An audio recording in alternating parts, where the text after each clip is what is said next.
অনেক জল্পনা কল্পনার পরে কিন্তু শেষ পর্যন্ত ইন্ডিয়া টি-20 বিশ্বকাপের স্কোয়াড কিন্তু ঘোষণা করে দিল।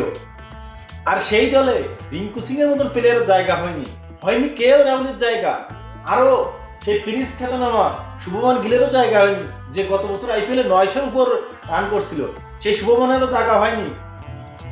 আর শ্রেয়াস আয়ারের কথা তো বাদই দিলাম, শ্রেয়াস আয়ারও দলে জায়গা হয়নি। এটা তো আগে থেকে জানা ছিল যে শ্রেয়াস আয়ার জায়গা পাবে না। আর সব থেকে বড় যে সরগোলটা শোনা যাচ্ছিল অভিষেক শর্মাকে নিয়ে, যে ইন্ডিয়ার দলে হয়তো অভিষেক শর্মা টি-20 বিশ্বকাপে চান্স পাবে, কিন্তু না, সেসব ভুয়ো হয়ে গেল। অভিষেক শর্মারও জায়গা হয়নি, কিন্তু জায়গা পাইছে কিন্তু শিবম ডুবে। এবছর আইপিএলে নিজের পারফরমেন্স দিয়ে টি-20 বিশ্বকাপে জায়গা করে নিল শিবম ডুবে। এবছর ইন্ডিয়া টি-20 বিশ্বকাপ দলে মনে করেন যাকে এক্সপেক্টেড ভাবা হচ্ছে তিনি হচ্ছে সূর্য কুমার যাদব, মিস্টার 360 ডিগ্রি। এই সূর্য কুমারই হবে ইন্ডিয়ার এক্সপেক্টার। আর সব থেকে মনে করেন অনেকে বলছিল যে বিরাট কোহলি নাকি কম স্ট্রাইক রেট, তাকে জাতীয় দলে নেওয়া হবে না ইন্ডিয়ার। ঠিক সেই বিরাট কোহলিকে ছাড়া কিন্তু ইন্ডিয়ার দল কল্পনা করা যায় না।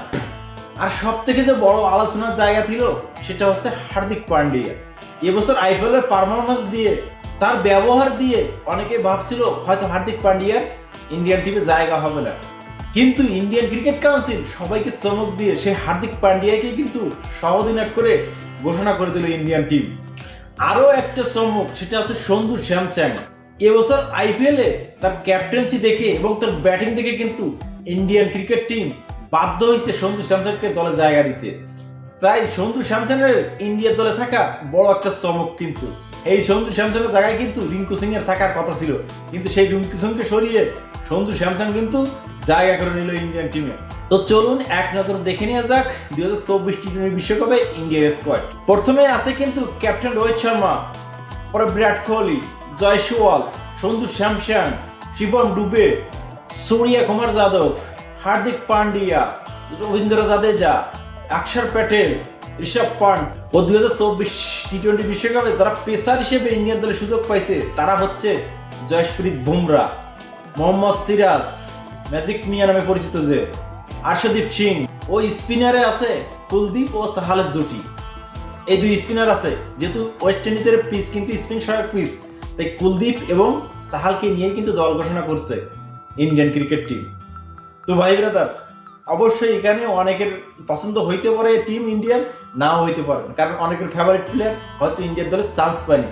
কিন্তু ভাই একটা কথা মাথায় রাখবে, ইন্ডিয়া এত প্লেয়ার, মনে করেন যে কাকে বাদ দিয়ে কাকে রাখবে দলে। হয়তো একজনকে নিলে আরেকজনের মন খারাপ হয়, বা আরেকজনকে নিলে আরেকজনের মন খারাপ হয়।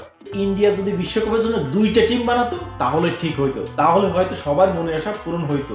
তাছাড়া এইভাবে ইন্ডিয়ান টিম কোনোদিনও কারোর মনের আশা পূরণ করতে পারবে না, কারণ ইন্ডিয়া এত প্লেয়ার জন্ম হয়েছে যে একটা টিমে তাদের মনে করেন যে কিছুই হয় না, দুইটা টিম হইলে আপাতত হয়। আর যদি তিনটা টিম বানা যায় সেক্ষেত্রে আলো ভরা হয়। তো ভাই ব্রাদার, অবশ্যই কমেন্ট বক্সে জানাবেন কিন্তু আপনার প্রিয় প্লেয়ার কি ইন্ডিয়া দলে চান্স পাইছে কি চান্স পায়নি। তো ভালো থাকবেন।